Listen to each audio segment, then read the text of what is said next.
Hi everyone, my name is Mike Bryan, and I'm happy to have here today Debbie Sass, who's our Client Services Coordinator. Thank you, Debbie, for coming today. I appreciate it. You're welcome. Thank you. And as we've talked before, the purpose of this video today is to help really potential clients to help understand what a great team we have here at our office, and I think this is a chance to put a face with a voice that you might be talking to on the phone. So what we'll talk about with Debbie today is just kind of an overview of what she does and how she's involved in this whole process. So Debbie, first of all, Client Services Coordinator is your title, and that covers a whole bunch of things, right? It sure does. So, I know that, typically you're the first contact actually someone has here at our office. Is that right? Mm-hmm.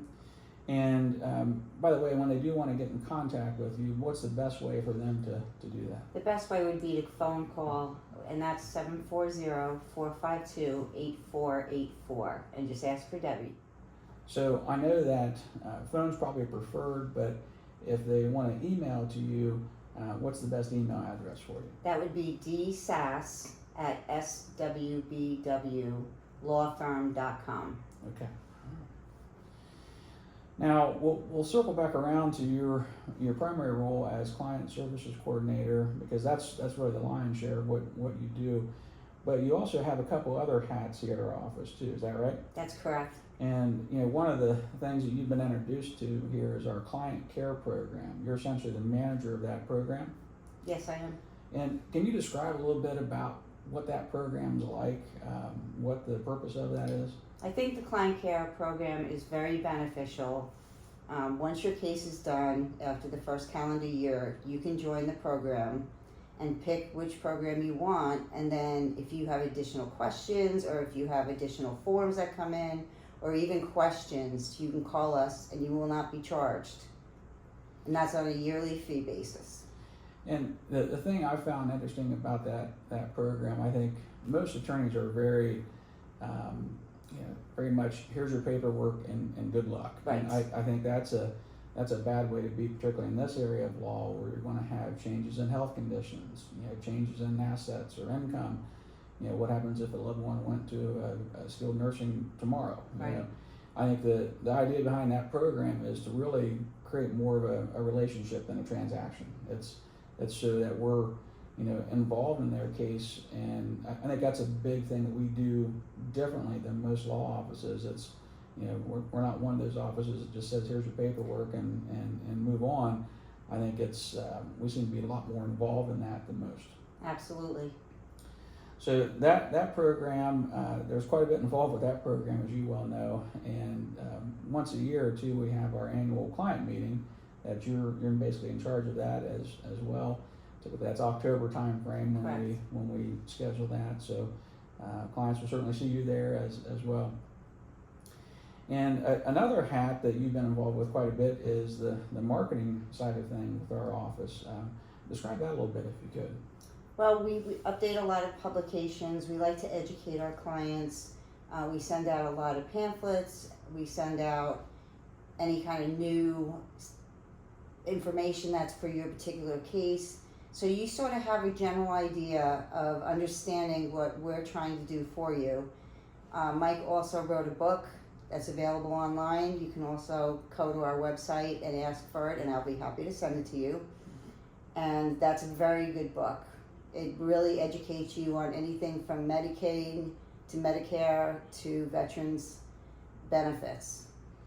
And I know a lot of that, again, you know this very well because you're the ones that you send the books out and these publications out to a lot of folks, but just educating the clients is a big thing that even before they're actually working with us, with the book that you mentioned, and thanks for a very generous plug on the book, but it's that book is a really good educational piece, and then the publications that you send out, if someone is setting an appointment, you send them essentially 3 copies of publications that are updated for this current calendar year, and one that covers estate planning, and one that covers Medicaid, and one that covers veterans benefits, so that way they can see the most recent numbers for that year.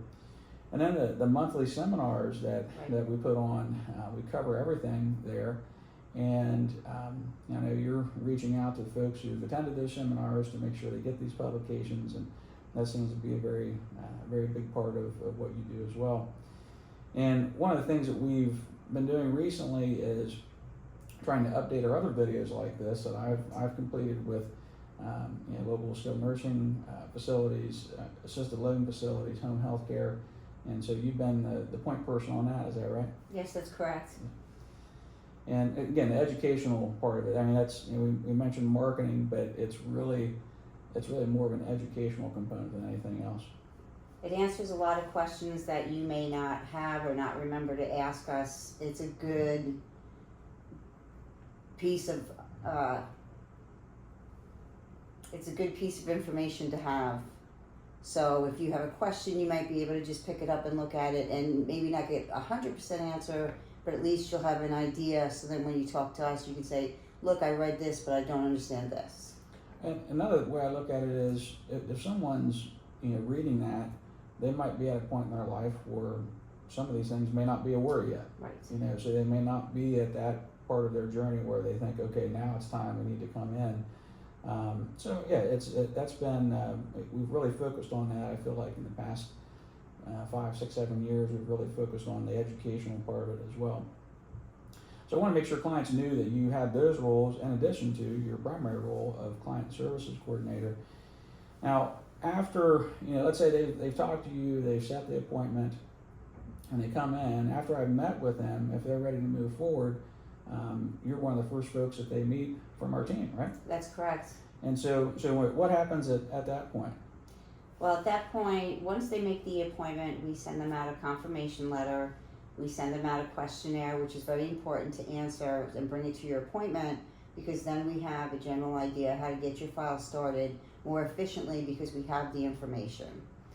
After that, I do meet with the clients to sign some agreements, some authorizations, so we're able to obtain updates on assets that will help us decide what is in your best interest for your particular case. And I know that questionnaire is a huge part of it, because it's not only for me, there's so much information I have to be able to share in an hour and a half conference. We don't want to have a half hour just trying to complete the questionnaire. So we really do want clients to have that complete before they come in.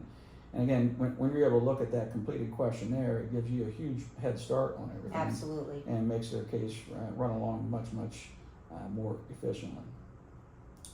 Now, after that starts, then you're going to have Courtney Haug, our case manager. She's going to get involved in the case at that point as well.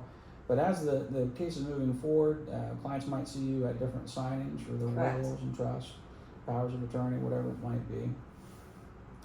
And as we joked before we talked today that you take care of the lion's share of most of the communication with clients too. Yes, I do. And one of the most important parts is their planning letter. And tell folks a little bit about the planning letter. What should they expect there? The planning letter is basically after Mike has had a chance to look at the file, take a look at the analysis I began as a draft, because we update that several times, and decide what is the best plan for your particular case.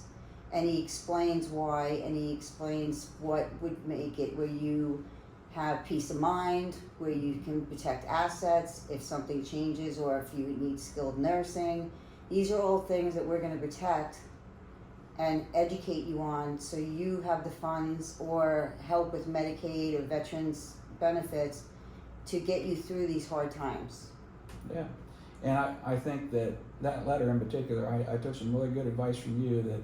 That letter tends to be a little bit long, and I know we've kind of summarized things at the very beginning so the client can focus on here's what your plan is, and then we have a lot of addendums toward the end that will describe things like Medicare, Medicaid, veterans benefits, estate recovery, other ways to help plan for long-term care costs. So I think that's helped that letter, but even though it's a lot to read and it can be overwhelming, I think that's an important point of reference for clients to have too. Agreed. And of course, if there's any updates for any Medicaid cases or ongoing VA cases, typically you're sending out the letters for that as well. Now, let's say that we're at a point and the case is basically complete. We've done a good job trying to keep assets out of probate court, making sure they have decision makers in place to avoid guardianships. We've protected assets from being spent on long-term health care costs for Medicaid, or perhaps have some VA benefits coming in. Once that is complete, you're going to take a look at their asset, debt, and income sheet again. Is that right? That's right. And that we're going to make sure is completely updated. We do send that to the client so they can look at it once we are getting ready to close the case, so to speak. If you're in the client care program, your case is technically never closed. But if you're ready... It's a good way to put it. Yeah. And so we just update that. So you have something that you can look at, that this is what we had the most current information for. Yeah, and that's an interesting way to put it, that if you're still part of that program, we're still here. Right. And I think that's why we've seen over the years a lot of folks just renewing that each year. Quite a bit. Because they want us to be able to update them and let them know what's going on in their case. So I think that gives folks an overview of what to expect there. But one other question I have for you is, what's the, if you have that person who's just searching the internet right now, trying to figure out what they should do, what's the best advice you can think for that person? Well, I think the best advice is that if you have questions, you can always come in and you can call me, make an appointment to talk with Mike. Even if you sit down and just ask questions to give yourself peace of mind. And if you wish to move forward with a plan, that is your decision to make. But at least you can talk to somebody that knows this elder law very, very well. And I'm saying this from years and years of experience in the legal field. And I think I had a client say not too long ago that you don't know what you don't know. Right. And I think you don't know to even ask these questions in a lot of cases, and so that's why folks will come in and have the conference to really know what questions to ask. Right. So, and what you can go over with them. If they don't know what to ask, you can ask them. Sure. Well, that makes a lot of sense. So I think that's good advice for folks looking at this. So overall, again, I wanted to give everyone out there a good feel for what to expect, and wanted you to know who you're talking to here with our client services coordinator, Debbie. And she's one part, but a big part of our team in here, and appreciate everything you do. Thank you. And thanks again for doing this today. So for all of you out there, thanks for watching this as well. And if you have any questions, just contact our office. Thanks. Thank you.